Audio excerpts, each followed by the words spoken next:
നമസ്കാരം. ഇന്ന് 2025 ജനുവരി 6 തിങ്കൾ. ദേശാഭിമാനി മുഖപ്രസംഗം.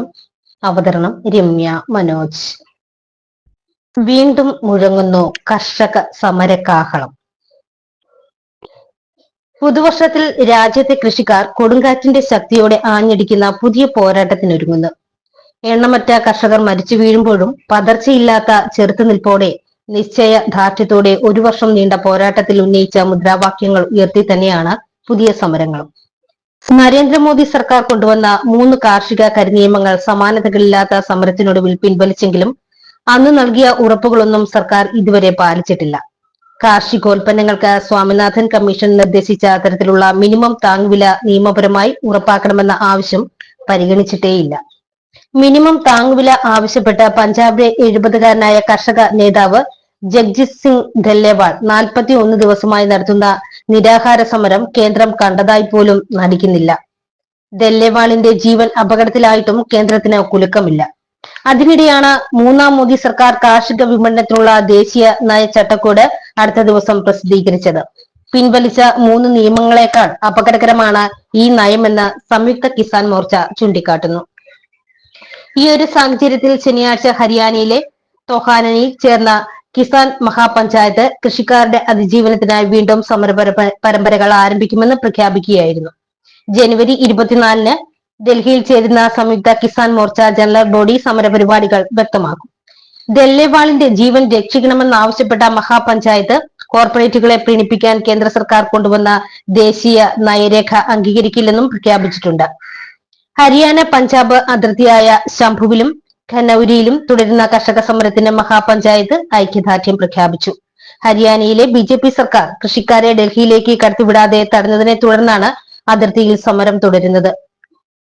9-ന് പഞ്ചാബിലെ മോഘയിലും കിസാൻ മഹാപഞ്ചായത്ത് ചേരുന്നുണ്ട്. വരാൻ പോകുന്ന മഹാസമരങ്ങളുടെ നാന്ദിയാകും ഇത്. രാജ്യത്ത് രജിസ്റ്റർ ചെയ്ത 7057 കാർഷിക വിപണികളെയും 22,931 ഗ്രാമീണ ചന്തകളെയും കോർപ്പറേറ്റ് നിയന്ത്രണത്തിലാക്കുന്നതാണ് പുതുതായി പ്രഖ്യാപിച്ചിട്ടുള്ള കാർഷിക വിപണന ചട്ടക്കൂടിന്റെ കരട് നയം. നാമമാത്ര ചെറുകിട കർഷകരുടെ ജീവിതം ഈ നയം പൂർണ്ണമായും തകർക്കും. വിലപേശൽ ശേഷിയില്ലാത്ത അവർ ഉൽപ്പന്നങ്ങൾ കിട്ടുന്ന വിലയ്ക്ക് വിൽക്കേണ്ടി വരും. നമ്മുടെ സമ്പദ് വ്യവസ്ഥയുടെ അടിസ്ഥാന ഘടകങ്ങളാണ് കൃഷി. അതുകൊണ്ട് തന്നെ യഥാർത്ഥ സാമ്പത്തിക വളർച്ചയ്ക്ക് കാർഷിക വികസനം അനിവാര്യമാണ്. എന്നാൽ 1991-ൽ തുടങ്ങിയ നവ ലിബറൽ സാമ്പത്തിക നയം കാർഷിക ഗ്രാമീണ വികസനത്തെ പാടെ തകർത്തു. വികസനം എന്നാൽ വളർച്ച അഥവാ GDP കണക്കുകളുടെ ഗണിത സൂത്രവാക്യങ്ങളായി മാറി. അതിൽ കർഷകരില്ല, അവരുടെ ജീവിതമില്ല. ആഗോളവൽക്കരണം എന്ന ദാസ്യത്തിന്റെ ഭാഗമായി കാർഷിക രംഗവും തുറന്നിട്ടതോടെ ഈ മേഖലയുടെ ഘടന തന്നെ മാറ്റിമറിച്ചു. ഭക്ഷ്യവിളകളിൽ നിന്ന് നാണ്യവിളകളിലേക്കുള്ള മാറ്റം ഇതിന്റെ ഭാഗമായിരുന്നു. കാർഷിക കയറ്റുമതി വർദ്ധിക്കുമെന്ന് വാദമുണ്ടായെങ്കിലും വൻകിട വികസിത രാജ്യങ്ങൾ അവരുടെ കൃഷിക്കാർക്ക് സബ്സിഡി നൽകി ഉൽപാദനം കൂട്ടി ഇന്ത്യയിൽ നിന്നടക്കമുള്ള ഇറക്കുമതി കുറച്ചു.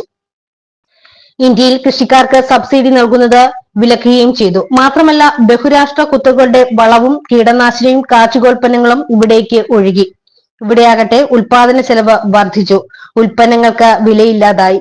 കർഷകർക്ക് വായ്പ കിട്ടാൻ തന്നെ പ്രയാസം. വായ്പ എടുത്തവരാകട്ടെ തിരിച്ചടക്കാൻ വഴിയില്ലാതെ ജീവനൊടുക്കേണ്ട സാഹചര്യവും. വായ്പ കിട്ടാതെയും എടുത്ത വായ്പ തിരിച്ചടക്കാനാകാതെയും 3 പതിറ്റാണ്ടിനിടെ 3 ലക്ഷത്തിലേറെ കൃഷിക്കാർ ജീവനൊടുക്കി. മോദി ഭരണത്തിൽ മാത്രം 1,474 കർഷകർ ജീവൻ വെടിഞ്ഞു.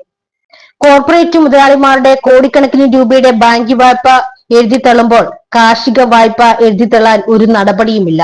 കാർഷിക രംഗത്തെ വൻകിടക്കാരായ ഒരു വിഭാഗത്തെ കൃഷി വ്യവസായികളാക്കി മാറ്റിയെന്നതാണ് നിയോ ലിബറൽ നയത്തിന്റെ നേട്ടം. കാർഷിക ഗ്രാമീണ മേഖല നേരിടുന്ന തകർച്ച ഇന്ത്യൻ സമ്പദ് വ്യവസ്ഥയുടെ മുഖ്യ പ്രതിസന്ധിയായി മോദി ഭരണം കാണുന്നില്ല. തീർത്തും പിന്നോക്കമായ ജീവിതാവസ്ഥകൾ, വരുമാനം ഇല്ലായ്മ, കടുത്ത ദാരിദ്ര്യം ഇതൊന്നും ഭരണക്കാരെ അലട്ടുന്നേയില്ല. നമ്മുടെ ജീവന്റെ വൃക്ഷമായ കൃഷിക്കാരന് നേരെ മൃത്യുവിന്റെ കുന്തമുന നീട്ടാൻ മാത്രമാണ് മോദി ഭരണം ശ്രമിക്കുന്നത്. കേന്ദ്രത്തിന്റെ ഈ നിലപാടിനെതിരെ രാജ്യവ്യാപകമായി പ്രതിഷേധത്തിന്റെ അഗ്നിജ്വാലകൾ ആളിപ്പടരുന്ന നാളുകളാണ് വരാൻ പോകുന്നത്. ദേശാഭിമാനി മുഖപ്രസംഗം ഇവിടെ പൂർണ്ണമാകുന്നു. നന്ദി, നമസ്കാരം.